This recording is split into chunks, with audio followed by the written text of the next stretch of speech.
A Marcineuza Santos comentou: as instituições internacionais emprestam dinheiro para os países investirem no desenvolvimento do país, porém, fazem recomendações para diminuir investimentos em políticas sociais. A dúvida dela ficou nisso. Lo último. ¿Te parece que hay recomendaciones del Banco Mundial para disminuir las inversiones financieras en derechos sociales, en políticas sociales? Pero todavía el préstamo es para el desarrollo del país. Es una contradicción. Sí, lo que se ha observado, por eso comentaba este dicho de no alimentes al individuo, sino enséñalo a pescar. Lo que ha pasado con la cooperación internacional para el desarrollo es que hay una decisión acerca de un acuerdo internacional acerca de qué porcentaje del Producto Interno Bruto debían destinar los países desarrollados. Francamente no me acuerdo ahorita cuál es, y se observa que todo lo que se ha invertido, lo cual es dramáticamente cierto, si calculamos el dinero que ha mandado Europa a África, ha tenido resultados prácticamente nulos. Lo que hace el análisis de la gente de relaciones internacionales para este tópico, o quienes hacen geopolítica, es señalar que más que dar el dinero para que estas personas usen el recurso para construir infraestructura, que es lo que se hacía antes, lo que se debe hacer es capacitarlos para que resuelvan sus problemas. Y entonces, ahora lo que se da es apoyo técnico, se llama.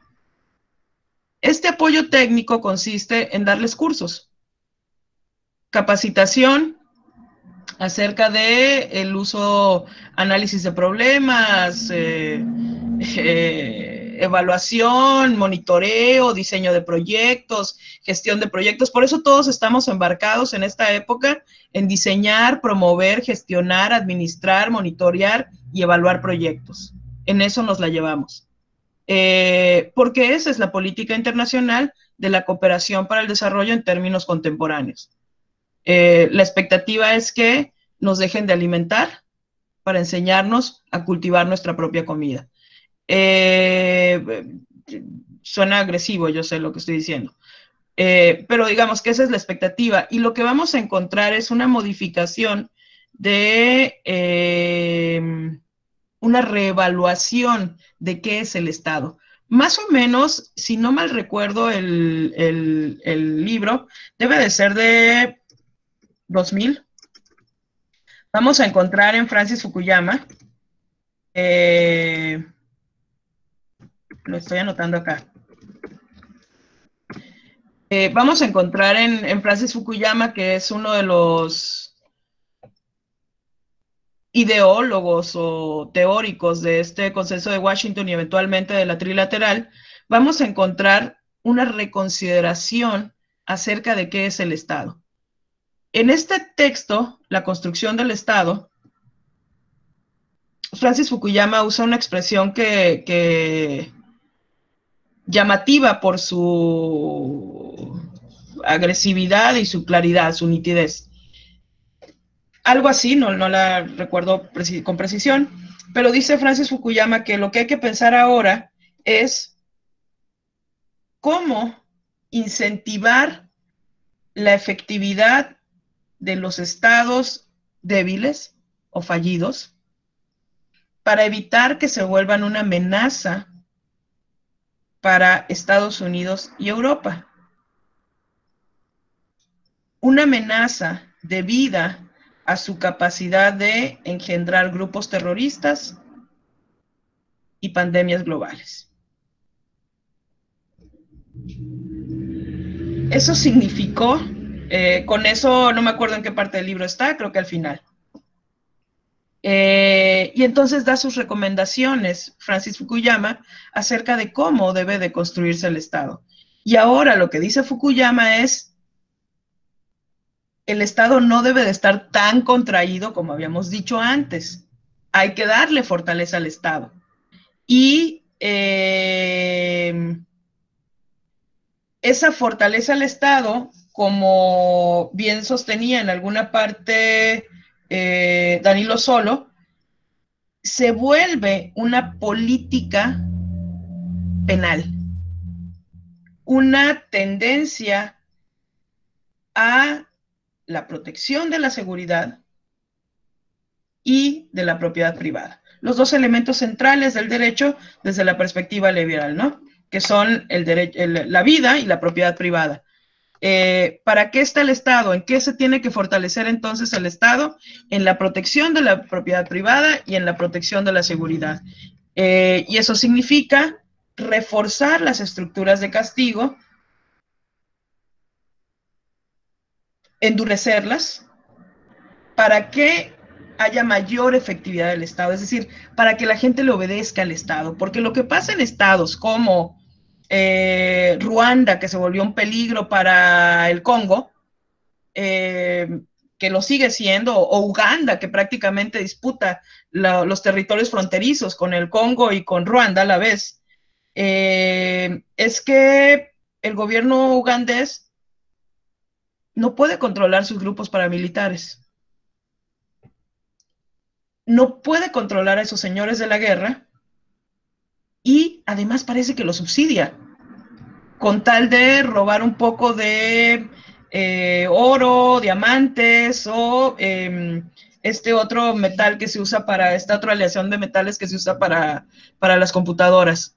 Y entonces la recomendación contemporánea en términos internacionales sí es fortalecer al Estado, pero es un Estado, pero no es cualquier Estado, es un Estado penalista, un Estado en el que se habla de derecho penal del enemigo.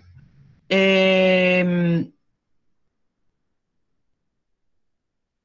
en el que se aborda la cuestión social de manera utilitaria y por tanto tiende a ser ineficiente. Es decir, se suele hacer un cálculo según el cual se busca el mínimo en términos materiales que puede soportar un individuo para vivir sin hacer problemas. ¿Cuál es lo mínimo? ¿Qué es lo mínimo que le puedo dar a una población en términos de acceso a la educación, al desarrollo, al tiempo libre, a la diversión, a la salud, para que trabaje y produzca sin generarme problemas de seguridad pública? Y a eso es a lo que voy a llamar desarrollo social, a ese mínimo.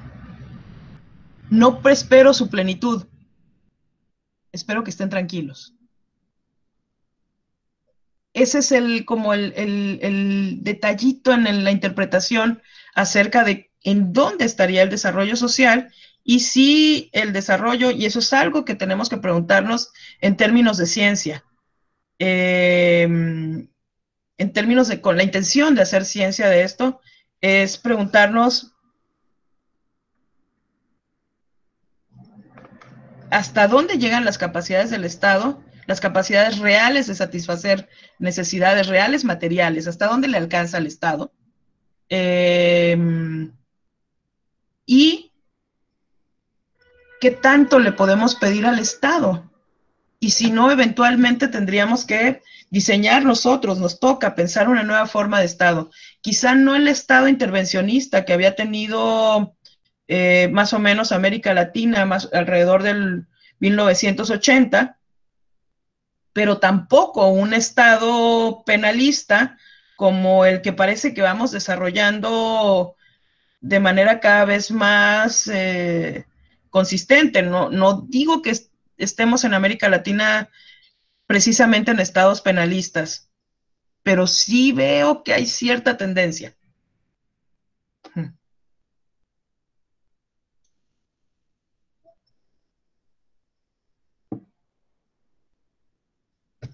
Sí.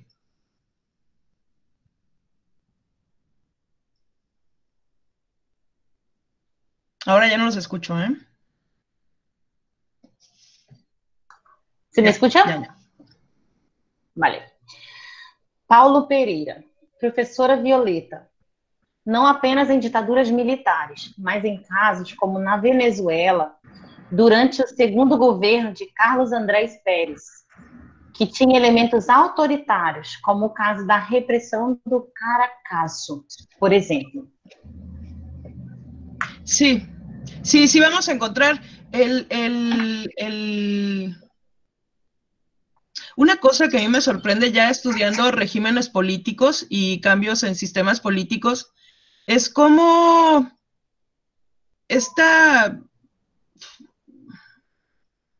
manera en que el impacto ideológico que tuvo el Fondo Monetario Internacional y la difusión de los derechos humanos, y esto lo digo como crítica, ha hecho que en ciencia política, sobre todo influidos por Estados Unidos y por las escuelas norteamericanas, nos hayamos dedicado a estudiar solamente la democracia, como si fuese posible que un día somos monarquía y al otro día de súbito ya nos volvimos demócratas, como si no fuese un hecho que podemos pasar de manera gradual de una forma de gobierno a otro. ¿Y esto qué nos dice? Que teniendo un gobierno democrático, siempre es posible la regresión. Brasil creo que lo tiene claro, ¿no? Habiendo alcanzado, con todas las cosas cuestionables que tuvo el gobierno de Lula, habiendo alcanzado un gobierno que habían deseado gran parte de la población y que obtuvo ciertos éxitos, siempre es posible el proceso regresivo. Hay que vigilar.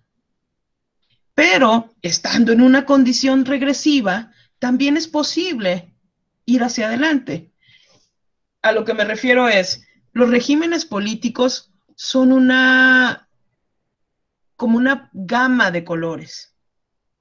No despertamos de súbito totalitaristas, nos volvemos gradualmente totalitaristas.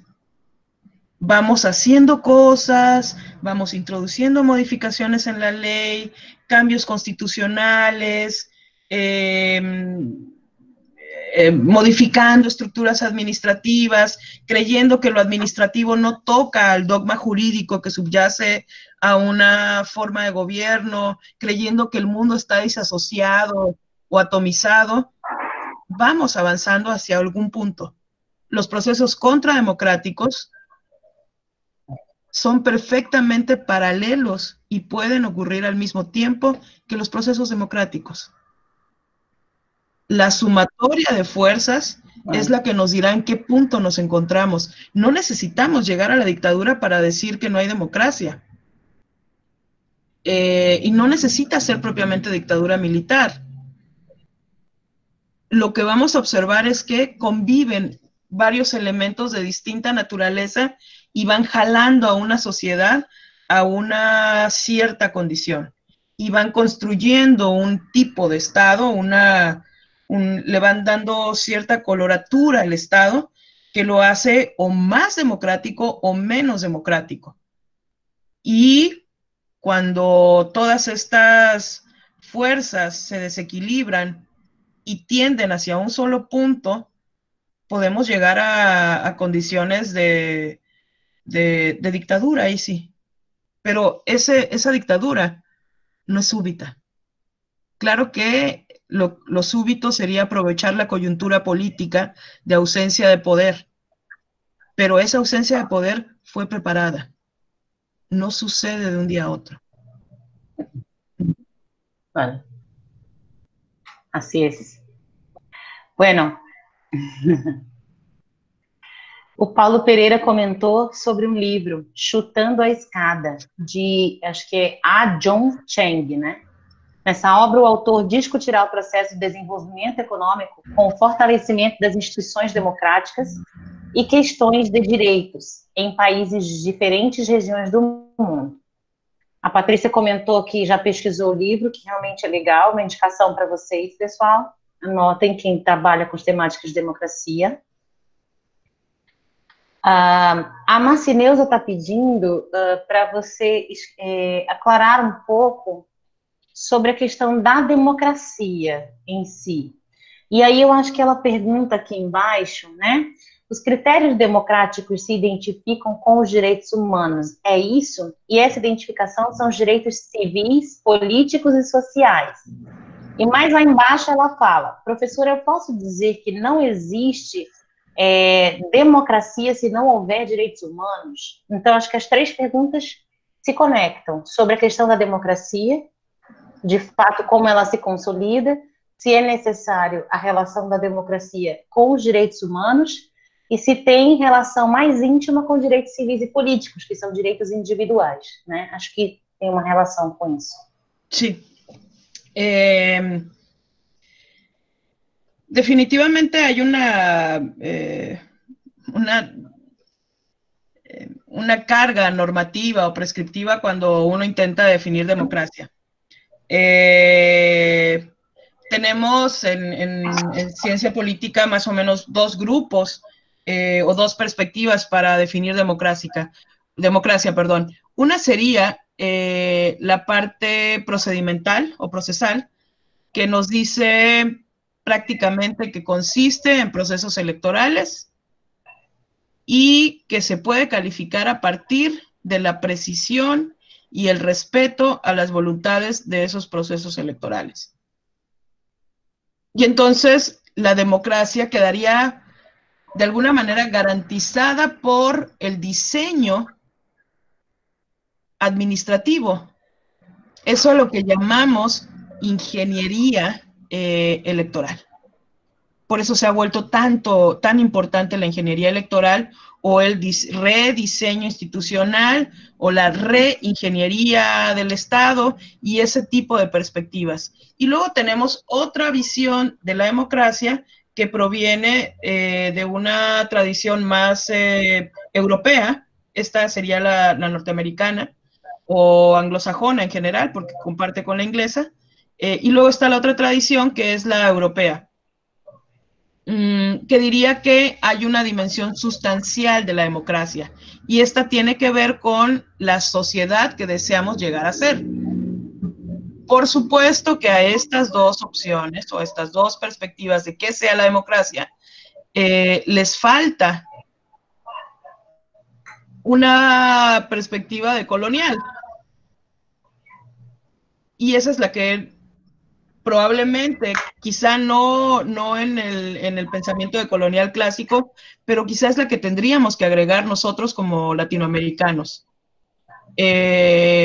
O bien sumarnos a estas y agregar algún elemento. Pero bueno, suponiendo que estas dos son las que hay, dentro de la perspectiva sustancial de la democracia, vamos a encontrar muchos intentos de definición. Uno de los más importantes, a mi juicio, habiendo estudiado filosofía, es preguntarme cuál es la diferencia entre esta democracia y la democracia de Pericles. Porque sabemos que para Pericles era perfectamente razonable tener esclavos. Y era perfectamente razonable el derecho de guerra. Y el jus bellum es precisamente la manera en que se ha justificado la colonización. Y por lo menos por afinidad histórica, entre si nosotros viviésemos en el siglo de Pericles, no seríamos griegos y no seríamos ciudadanos, particularmente las mujeres no seríamos ciudadanas. No hay manera alguna. Entonces, ¿dónde está la especificidad de la democracia de hoy día? Dado que el demos en el mundo griego ateniense representaba más o menos el 10% de la población. Varón, hijo de griego, nacido en Grecia, propietario, mayor de edad. Prácticamente todos estaríamos excluidos en el mundo. ¿Cuál será la diferencia? Al preguntarnos esto, o al preguntarme esto, considero que esa diferencia puede radicar en dos criterios elementalísimos para el pensamiento político, que son libertad e igualdad. La libertad ha sido mayormente valorada o se ha expresado mayormente cuando, en términos ya de derecho, ¿cómo se lleva a su concreción? En dimensión teórica tenemos esos conceptos, pero ¿cómo los llevamos a su concreción fáctica? En términos de concreción fáctica, lo hacemos a través del derecho, el derecho positivado. Y en términos de derecho positivado, parece que la libertad se manifiesta en derechos civiles y políticos.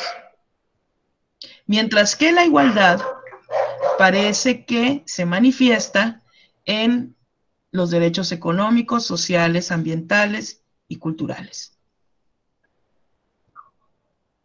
Esa sería la interpretación que yo considero razonable hasta este momento. Ustedes me dirán si les parece que haya alguna otra o si encuentran algún defecto en el argumento. Pero sí juzgo que para hablar de democracia hoy día, además de todas las teorías que tenemos acerca de la democracia, que van a definir de manera un poco más precisa y acabada, sí vale la pena preguntarnos por qué 2500 años después seguimos hablando de democracia, omitiendo el hecho de que esa sociedad democrática que tanto valoramos en el siglo de Pericles, era una sociedad esclavista. ¿Cómo hacemos para compaginar democracia con esclavitud o para pensar aquella sociedad o para desensamblar democracia de esclavitud para pensar nuestra sociedad? Porque es un principio contemporáneo, culturalmente aceptado, expandido socialmente a nivel global, excepto por casos excepcionales y terribles como lo que sucede en el Magreb, que la esclavitud es inaceptable.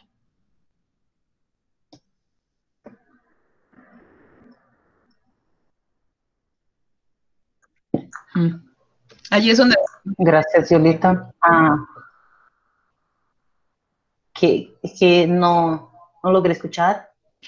Decía que allí es donde yo creo que se articulan estas dos cuestiones, aunque no como una receta, pues esto es un nivel teórico y allí es donde caben muchas interpretaciones, ¿no? No es ingeniería del Estado, no es una fórmula. Sí, así es. Bueno, Matheus Coimbra de Oliveira perguntou: quais os possíveis efeitos da pandemia de Covid-19 para a garantia dos direitos humanos no mundo em geral e América em particular, pensando sobretudo no caso México e Brasil? Vigorará a dicotomia economia versus vida?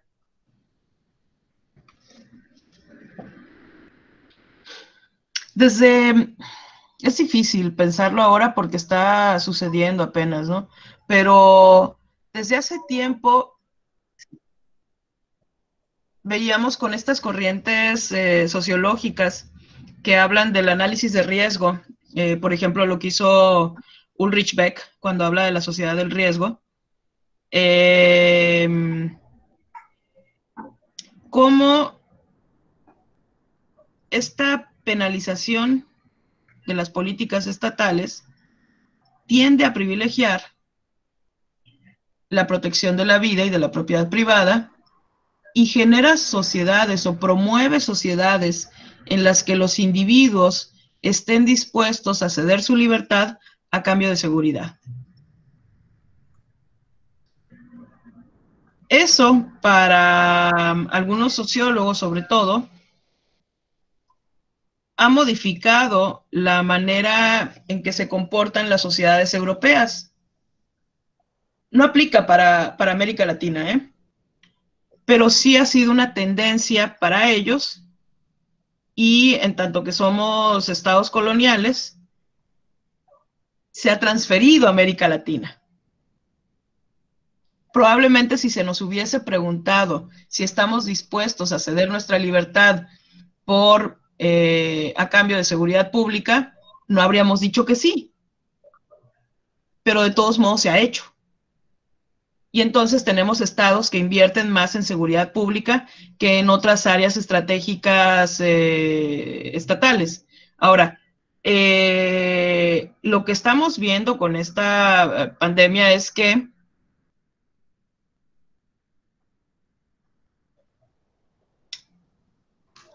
tenemos algo así como un dilema más o menos insalvable.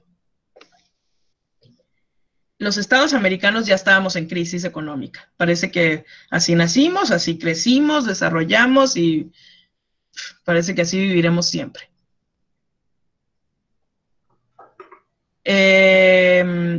Y esta crisis económica ya nos amenazaba con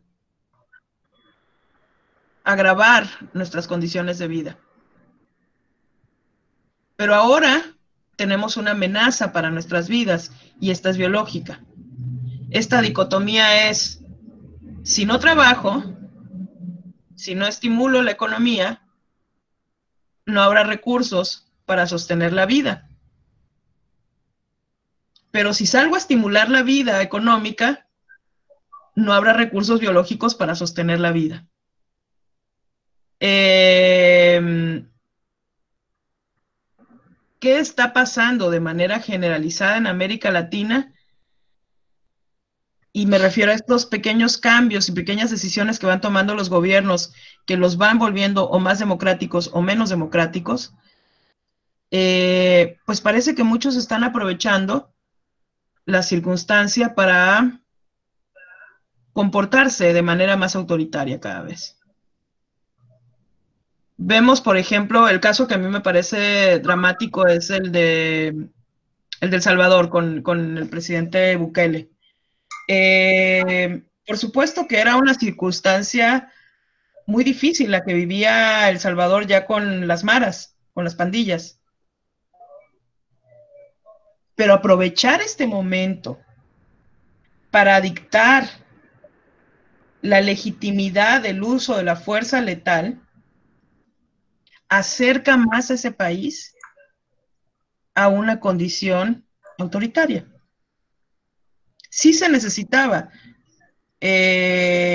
controlar este fenómeno, porque sí afecta la vida de los salvadoreños. Controlarlo de esa manera es otro asunto. En ese caso, si se mantiene esa decisión, y parece que se va a mantener, en el impacto político que habrá será haber concentrado más poder en la figura del presidente y, por tanto, llevar el régimen político a una condición todavía más presidencial, lo cual la aleja de condiciones democráticas. Concentrar el poder en un solo elemento de los grupos de poder hace que él tenga la posibilidad de tomar decisiones por todos. Y una de las definiciones básicas de democracia era que todos tomábamos las decisiones, no solamente un individuo. Esa era la definición de monarquía, no de democracia. En ese sentido, creo que dependerá de las toma de decisiones y de la circunstancia política interna de cada uno de los estados. En el caso de Brasil, a mí me parece que hay una situación muy, muy tensa, planteada por la presencia de Bolsonaro en la presidencia y por las oposiciones internas que va encontrando y que él mismo va promoviendo. Y su comportamiento, ¿no? Que es sorprendente la manera en que ha reaccionado. Vale. Gracias, Violeta. Gessé Rodrigues fez uma pergunta. Na sua visão, o Estado, nos países latino-americanos, tem agido para afirmar ou os direitos humanos, ou, pelo contrário, tem agido para retirar esses direitos do ordenamento jurídico? Perdón, Carol, no entendí. ¿Me lo puedes tratar de decir en español? Sí, vale. Él quiere saber si los estados latinoamericanos, el Estado en Latinoamérica, está actuando para afirmar los derechos humanos o al contrario, para quitar los derechos humanos de las leyes, de la Constitución, del ordenamiento jurídico. Sería... mira, encontraron el libro de Tilly, qué bueno. Vale. Sería una cuestión de análisis de cada uno de los estados americanos, y ahí es donde está la calidad científica del trabajo que nosotros podamos hacer y de las aportaciones que podamos tener como latinoamericanos. Si observamos, y gracias precisamente a Tilly, la información que tenemos acerca de cómo se conformó el Estado en Europa, la tenemos por el equipo precisamente de Tilly en este libro llamado El nacimiento del Estado moderno, que es un libro enorme, y que son estudios de historiadores acerca de procesos específicos, no son, de los cuales se pueden extraer amplias ideas generalizadas. Ese trabajo no existe para América Latina. El trabajo acerca de cómo se han ido conformando los estados latinoamericanos de manera histórica no existe para América Latina. Es un trabajo que no se ha hecho, que vale la pena hacerse porque nos puede ayudar a ver hacia dónde vamos. Y no solamente en sentido histórico a partir de los procesos independentistas de cada uno de nuestros países, sino en términos contemporáneos, conviene hacer el análisis en sentido de historia contemporánea de cuáles van siendo las resoluciones y la manera en que cada uno de los estados americanos va adoptando la Carta de Derechos Humanos y va tratando de armonizarla con sus constituciones. Un principio tradicional del derecho en términos constitucionales es que no había nada por encima de la Constitución en términos de repúblicas federadas. Sin embargo, cuando se asume la Carta de Derechos Humanos, hay una conflictividad entre pues, ¿qué va a estar por encima? ¿La Carta de Derechos Humanos o la Constitución? Y se agregan ciertos principios o las cartas constitucionales o las modificaciones constitucionales que esto va implicando. Una de ellas, presumiblemente para todos los estados, es el principio de contracción de los derechos humanos. No me acuerdo, tal vez tú te acuerdas cómo se llama ese principio, Carol. Pro homine. Una vez que un derecho ha sido concedido o contemplado por una constitución, ya no se puede quitar. Si este es un derecho humano. En ese sentido, tenemos la dimensión teórica y podemos hacer un análisis sobre cuáles son las decisiones jurídico-dogmáticas que va haciendo cada uno de los estados. Estas son muy importantes, porque eventualmente,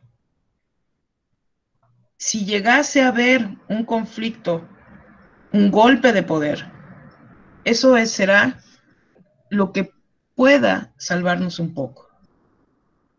Pero a la par hay que ver la dimensión práctica.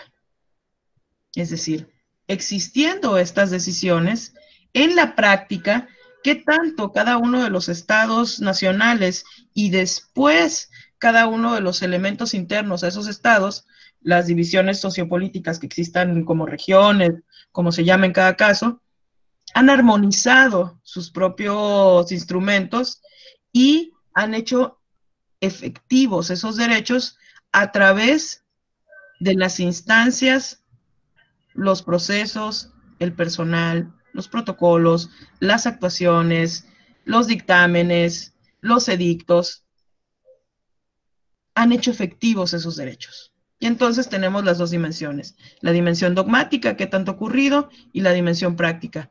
Eso tiene que ser analizado en cada caso.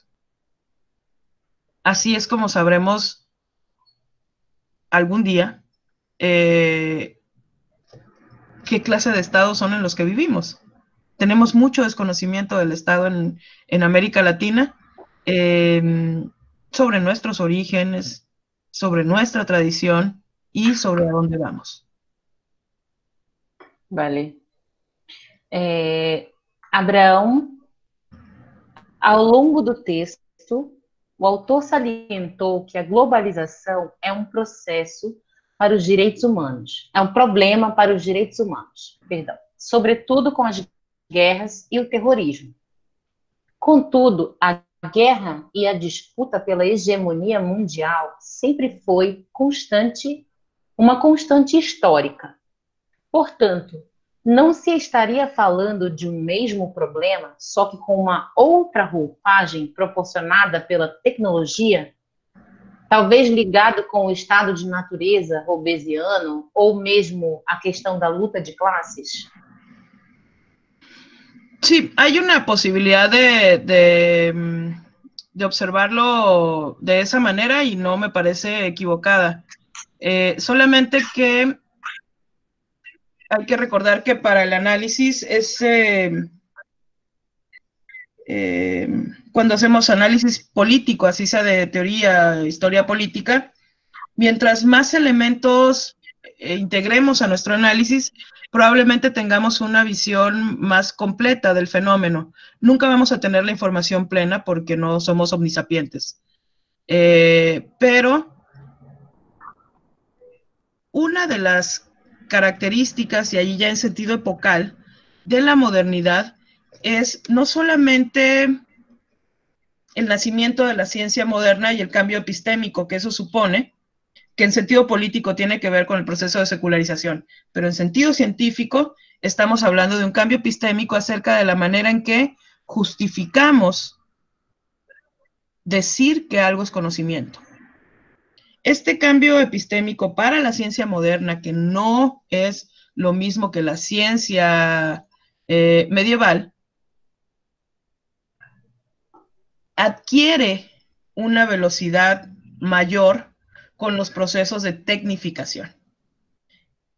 La ciencia moderna, entonces, digamos, se caracteriza por no limitarse a la ciencia pura, sino apelar a la ciencia aplicada. A esto es a lo que llamamos instrumentalización de la ciencia. No bastan las matemáticas, hay que usarlas para algo. Tienen que servir para construir puentes. Eso se llama ingeniería. Por eso es una ciencia aplicada la ingeniería. No basta la economía. La economía no era ciencia en la antigüedad, suponiendo que hubiera sido ciencia. La economía no basta. Hay que saber cómo vender chocolates o candidatos. A eso se llama mercadotecnia. Ya no nos basta el simple conocimiento. Queremos que sirva para algo. Y este querer que sirva para algo es lo que está detrás en términos de mentalidad propia de una época y que hace de la tecnificación un elemento central del pensamiento contemporáneo. No nos basta ya saber en qué consiste una célula. Queremos modificarla. Queremos vida eterna, queremos ir más allá de la muerte, pero queremos ir en sentido práctico. Extraer células madre para nunca envejecer y preservar nuestros cuerpos. Eso es tecnificación. Omitir el hecho de que esa tecnificación es una característica propia de nuestra época sería dejar de lado un dato que parece tremendamente relevante, haciendo un paralelismo con la literatura. Todos los poemas hablan de amor y muerte, pero no es lo mismo leer a Byron que a Juan Gelman. De la misma manera, en todas las épocas de la historia de la humanidad, claro que ha habido guerras, pero no es lo mismo pelearse con piedras que pelearse con drones. No es lo mismo pelear en un campo de batalla que pelear en zonas pobladas por civiles. Esa es la aportación de la tecnificación. Y es un dato que a mi juicio habría que integrar. Parece ser un dato relevante. A quien hizo la pregunta le toca juzgar, ¿no? ¿Te parece relevante la técnica, la tecnificación, la tecnología como un signo, una característica propia de esta época o no? De eso dependerán los resultados que tengas en tu propia elaboración y en tu propia investigación.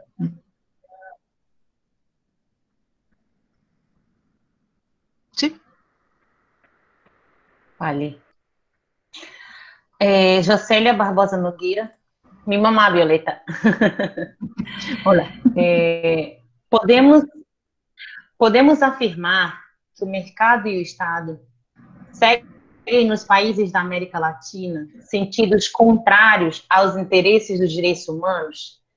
Podemos perceber que as cartas de acordos estabelecem critérios perversos de exploração e exclusão social de todos os seres, e isso reverbera na tirania e no fascismo que se faz presente no sistema eleitoral e a corrupção?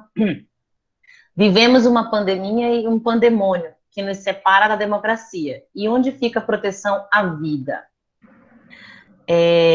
Eu creio que a Ivani também fez uma pergunta similar no contexto que nós estamos vivendo agora.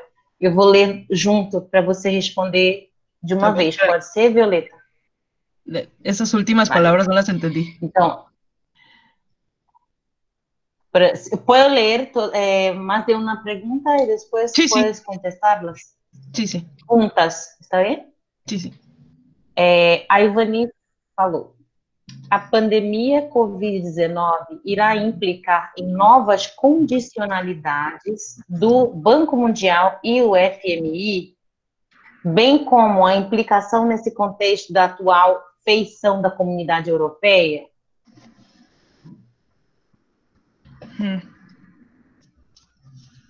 ¿Qué te parece? ¿Comprendiste?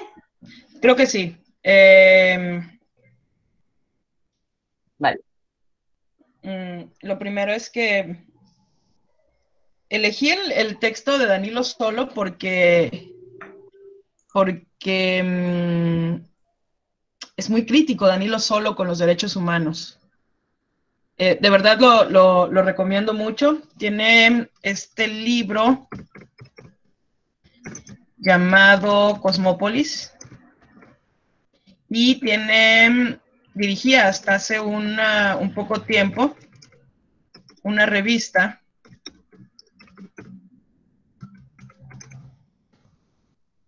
sobre derecho, ¿no? Con esta perspectiva, Jura Gentium.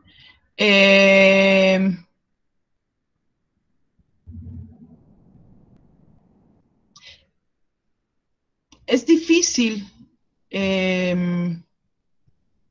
sería cuestionable, ¿no? Claro que lo podemos hacer a nivel personal, pero siempre distinguiendo que es nuestra propia personalidad y no un hecho objetivo en caso de que el objetivo exista.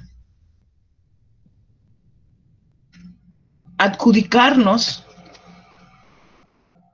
la posición de humanos frente a otros que suponemos que no son humanos porque sus intereses van contra los nuestros. La posición de Danilo Solo es crítica en ese sentido porque cuando habla de globalización, lo que llega a señalar es que incluso la estructura de los derechos humanos es una forma de colonialismo. Es una de las críticas, a mi juicio, más sensatas, ¿no? Tiene todo un trasfondo, es mucho más compleja que lo que estoy diciendo ahora, pero sí vamos a encontrar que Occidente, a través de la estructura y los organismos de derechos humanos se expanden y cooptan las posibilidades de desarrollo de culturas no occidentales. Ahora, no diría yo que los organismos multinacionales, multilaterales, económicos están en contra propiamente de la vida de los seres humanos, porque a mi juicio eso sería conferirles una no humanidad a ellos, una autonomía tal que esos organismos funcionan aún y a pesar de que están manejados por seres humanos. Lo que sí diría es que sus maneras de actuar y sus criterios condenan a vidas de mucho sufrimiento a muchísimas personas. Por otra parte, sí creo que va a haber un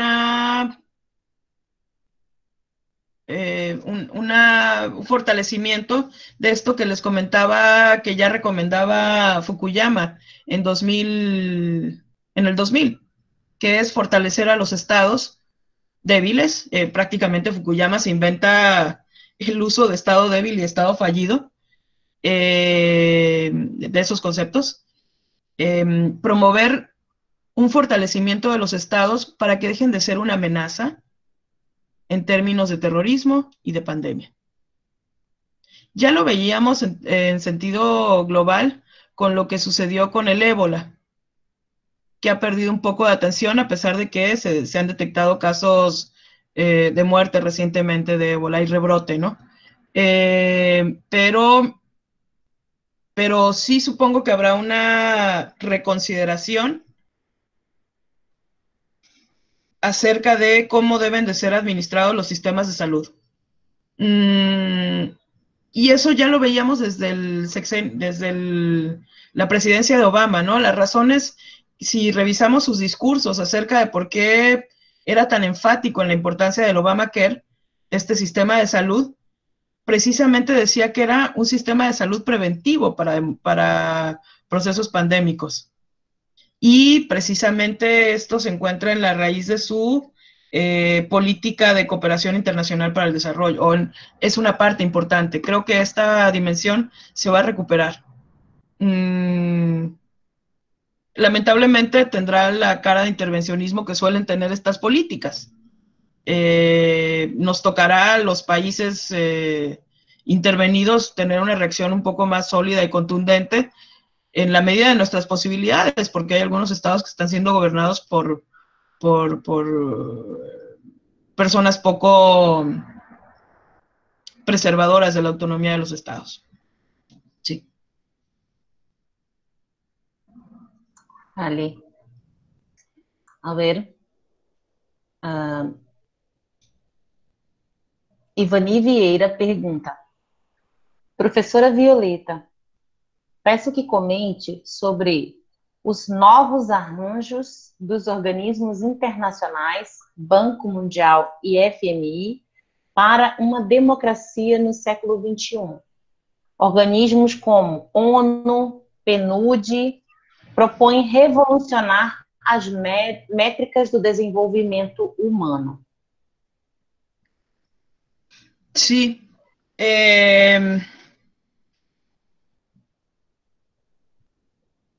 Sí tenemos nuevos intentos de modificar la medición y un gran debate.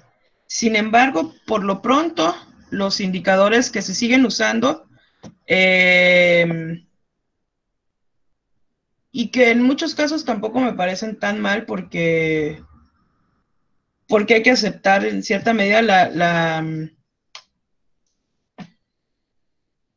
debilidad epistémica, los puntos oscuros epistémicos que tienen las ciencias sociales. No es posible medirlo todo a plenitud, ¿no? No es posible hacer una cartografía plena del mundo. En ese sentido, cuando medimos desigualdad, este índice de desarrollo humano suele emplear el concepto de desigualdad en vez del concepto pobreza, que es el que se empleaba antes, para darle una multidimensionalidad a la medición. En el diseño de este intervino un economista hindú, Amartya Sen, y, si no mal recuerdo, también Joseph Stiglitz.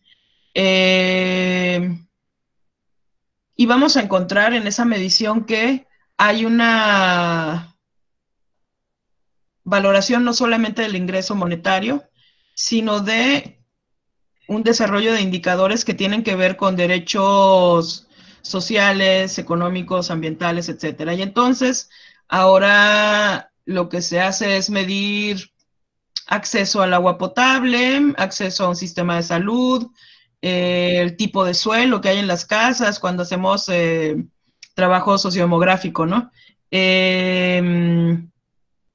La edad en la que se tiene hijos por primera vez, que tiene que ver con educación, con expectativa de vida. Medimos muchas cosas.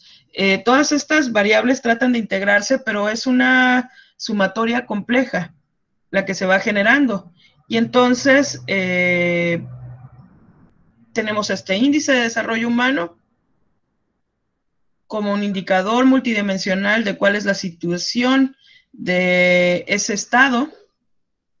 Y después tenemos los indicadores de los nuevos objetivos de desarrollo sustentable para ver cómo se ha ido cumpliendo o cómo se va cumpliendo. La verdad es que ya falta poco, quedan 10 años.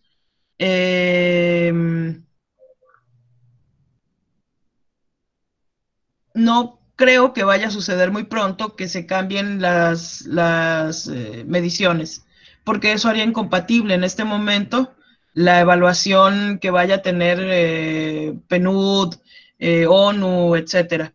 Sin embargo, es cierto que constantemente se está tratando de repensar y de mejorar todos estos sistemas de medición. Y ese es un trabajo también al que hay mucho que aportar, ¿no?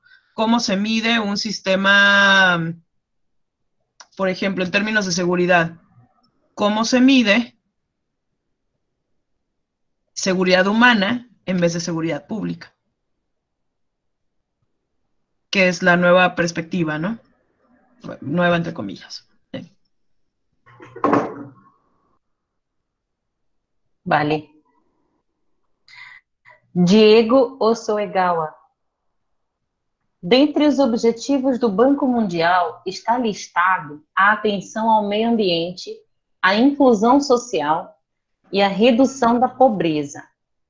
É paradoxal quando observamos a centralidade das políticas neoliberais e o afastamento do estado de bem-estar social. De que forma o Banco Mundial sustenta esse discurso? Como tem se materializado nas condicionantes as questões sociais e ambientais? Existem avanços, resultados positivos nesses pontos? ¿Comprendiste? Sí, lamentablemente de ninguna manera. Vale. El problema con el Pacto para los Derechos Económicos, Sociales, Culturales y Ambientales es que los organismos internacionales comprenden que lograr la plenitud de esos derechos sería muy difícil para cualquier Estado. Y entonces, aunque contemporáneamente en las revisiones periódicas universales para derechos humanos se trata de sostener que ya no es así, tradicionalmente los derechos civiles y políticos tienen que ser respetados, mientras que los derechos económicos, sociales, ambientales y culturales deben ser perseguidos. El Banco Mundial no los respalda. Por eso, y porque es más fácil de hacer, ¿no? Es más fácil castigar a quien viola la propiedad privada o agrede el cuerpo físico de una persona que localizar al responsable de que un niño esté desnutrido en sentido social. ¿Quién puede ser el responsable? Sus padres. Pero después tenemos el análisis social de que esa desventaja o esa marginación ha sido transmitida de generación en generación. ¿Quién es el responsable allí? ¿El Estado, una compañía, cuál compañía, etcétera? Como esos mecanismos son imposibles de localizar y además no hay Estado que se pueda dar abasto satisfaciendo esas necesidades, los derechos económicos, sociales, ambientales y culturales quedan como deseables. Se recomienda a los estados hacer todo lo que está en sus manos para alcanzar esos objetivos del desarrollo sustentable. Y entonces, aunque signamos la mayor parte de los países del mundo, los ODS, en las cartas de condicionalidad se suele insistir todavía más en derechos civiles y políticos. No hay correlato allí. Es lamentable, pero eso es, ¿no? A pesar de que la discursividad va por otro lado, va por asegurar que hay interdependencia, que hay indivisibilidad, etcétera. Sí. Así es. Yo creo que es la última, Violeta.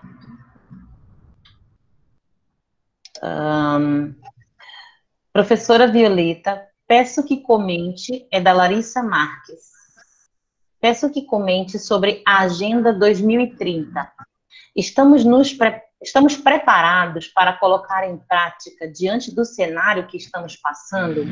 Creio que é o cenário de pandemia y tudo más, y crisis política. Sí, la verdad es que si se revisan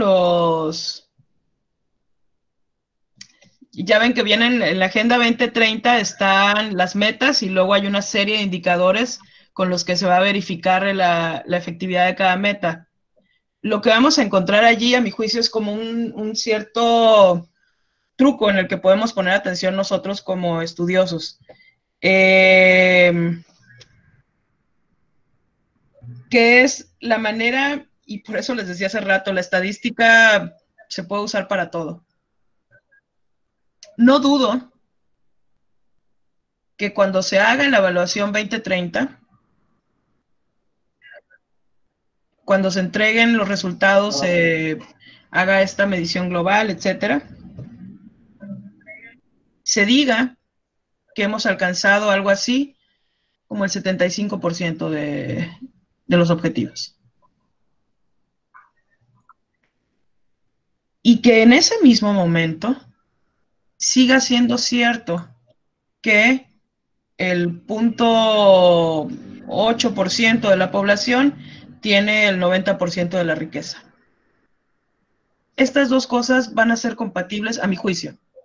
Ojalá que me equivoque, pero no dudo que esto vaya a suceder. Y tiene que ver con las cuestiones propias de la medición y con la precisión y el rigor que se tiene cuando se hace trabajo social en términos de ciencias sociales. Porque una cosa son la manera en que han sido pensados los indicadores, las variables y la métrica desde Naciones Unidas por estos economistas y sociólogos, etcétera. Y otra cosa es cómo de hecho cada estado hace sus mediciones, porque no es la ONU mandando a sus encuestadores ni haciendo la medición, es cada uno de los estados organizando a sus sistemas de estadística interna para hacer esas mediciones. Y allí intervienen muchos elementos. Interviene primero que los individuos que concretamente que van a la calle y hacen la medición estén capacitados. Cuando, por ejemplo, les toca hacer encuesta, estén capacitados para hacer la pregunta que viene en el folleto y no la que ellos creen que debería de hacerse. No sé si les ha tocado, pero a veces los encuestadores no le leen a uno lo que viene escrito. Ese es un error metodológico. Después, falta que las preguntas sean exactamente las que propone la ONU. Siguiente, falta que la población de esa comunidad entienda el lenguaje de la ONU. Siguiente, falta que se viertan los resultados de manera precisa. Y falta después que no se manipulen para dar una mejor impresión. No dudo que en términos de resultados formales vayamos a alcanzar el 75% de los objetivos del desarrollo sustentable. Es lamentable, pero me parece que va a suceder. Ahora, que de hecho estemos preparados para lograrlo, probablemente sí, porque ya en términos, esto ya fuera de rigor científico, siempre se nos ha dicho que lo que falta en el mundo no es comida, sino distribución. El volumen de producción que tiene este planeta actualmente en términos de proteínas de origen animal es tremendamente superior a las necesidades que de hecho tenemos. Sin embargo, una gran parte de la población global vive condiciones severas de desnutrición. Preparados materialmente sí estamos, pero preparados mental, emocionalmente, culturalmente para no desear siempre ganar, siempre obtener ventaja, siempre obtener ganancia, siempre crecer a costa de lo que sea, incluso en medio de una pandemia, probablemente no lo estamos. Pero bueno, eso ya no es ciencias sociales, ¿verdad? Ya, es una valoración. Bom, eu quero agradecer a todos os que fizeram as perguntas e já tiveram que sair, tá? Vários já tiveram que sair, tinham compromisso. Agradeço pelas perguntas, elas vão ficar disponibilizadas. Agradeço imensamente a Violeta, que além de colega de trabalho, é minha amiga, e foi uma fala muito proveitosa, me fez lembrar muitos conteúdos que nós já vimos aqui, e faz com que a gente possa questionar de fato qual o papel do direito nesse contexto de direitos humanos e democracia, papel de nós que estamos auxiliando na aprendizagem de alunos e dos estudantes que estão no processo de aprendizagem. E como isso vai ser aplicado no nosso dia a dia. Que direitos humanos é um enfrentamento delicado, complexo, mas extremamente necessário. Sim. E então é sempre necessário que a gente faça os debates e que esses debates, por mais que às vezes a gente saia pessimista diante de um cenário complexo, que eles estejam presentes porque é necessário a gente lidar com essa realidade, que é a realidade que o sistema internacional nos impõe para a manutenção dele próprio, né, de como o sistema se estabelece, e ele é todo feito e todo escrito para que ele possa manter o seu próprio desenvolvimento dentro das suas regras. Então, é necessário que a gente saiba também qual é o papel de um latino-americano, de um país latino-americano, dentro de toda essa complexidade de redes financeiras, estruturas estatais e direitos humanos, né? Então, acho que é interessante a gente debater. Esse foi o primeiro debate de uma sequência de debates que nós vamos ter, de conversas que nós vamos ter. Eu já deixo convidado quem está aí, dia 13 de maio, a professora Iolete Ribeiro vai falar sobre gênero e sexualidade para a gente. já deixo o convite, nós vamos publicar amplamente, e convidarei a professora Violeta para falar novamente para a gente sobre a parte da discussão de ciência política e direitos humanos, que muito nos é falado, especialmente nós que somos do direito, mas que a gente tem uma ânsia por compreender as complexidades que estão relacionadas com as pesquisas e a metodologia das ciências sociais.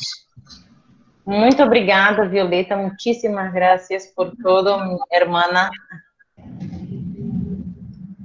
E aí, a toda a gente, gracias. Nós vamos publicar também, viu, Violeta? Nós vamos organizar o vídeo e publicar o vídeo e as perguntas no YouTube, para que todo mundo possa ter acesso, quem não tem internet, que possa ter acesso também por outras formas. Sí, pues por mi parte, muchísimas gracias, felicidades por el grupo del observatorio que tienen y muchísimas gracias a Carol por la invitación y una recomendación última. Es muy bueno cuando uno está en formación, pero durante toda la vida es una ventaja encontrar alguien con quien podemos no solamente tener afinidad emocional porque es nuestro amigo, sino alguien con quien podemos compartir este tipo de intereses. Es el caso de la amistad, del amor tan profundo que siento por Carol. Y es una ventaja de vida encontrarse a alguien con quien podemos hablar de estos temas que nos interesan y compartirlos, porque nos ayuda siempre a aprender. Yo he aprendido mucho de Carol y han sido conversaciones siempre nutritivas. Les recomiendo que aprovechen entonces el observatorio que tienen para llevarlo a este punto. Son amistades que hermandades que uno puede conservar toda la vida. Gracias. Vale, gracias, mi amiga. Muchísimas gracias. Bueno, a todos, buenas noches. Buenas noches. Buenas noches.